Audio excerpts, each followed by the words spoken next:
మన రక్షకుడైన యేసుక్రీస్తు నామమున అందరికీ వందనాలండి. ఈరోజు దేవుని మాటలు యోవేలు గ్రంథము 2వ అధ్యాయము 29వ వచనము. ఆ దినములలో నేను పనివారి మీదను పనికత్తెల మీదను నా ఆత్మను కుమ్మరింతును. ప్రియమైన దేవుని బిడ్డలారా, చివరి దినములలో దేవుడు ప్రతి ఒక్కరి మీద తన ఆత్మను కుమ్మరించేవాడే ఉంటున్నాడు.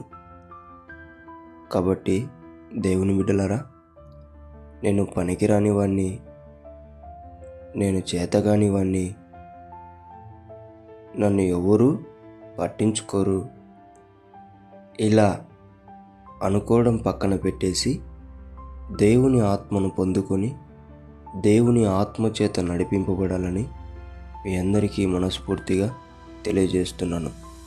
దేవుని బిడ్డలారా, దేవుడు ఎవరిని కూడా భేదముతో చూడడు. ఆయనకు ఎటువంటి భేదాలు ఉండవు. కాబట్టి అడిగితే గనక ఇచ్చేవాడే ఉంటున్నాడు. ప్రతి ఒక్కరూ ఆత్మను పొందుకొని ఆత్మానుసారంగా బ్రతకాలని దేవుని బిడ్డ మనవి చేసుకుంటున్నా. దేవుడి మాటలను దీవించునుగాక. ప్రార్థించుకుందాం. దేవా, మీకు వందనాలు, స్తుతులు, స్తోత్రాలయ్యా. ఎటువంటి భేదము లేకోకుండా ఎవరికైనప్పటికీ నీ ఆత్మను అడిగిన ప్రతి ఒక్కరికి ఆత్మతో నింపి వారిని నీ ఆత్మతో నడిపించమని, సహాయం చేయమని యేసు నామములో ప్రార్థిస్తున్నాం తండ్రి. ఆమేన్.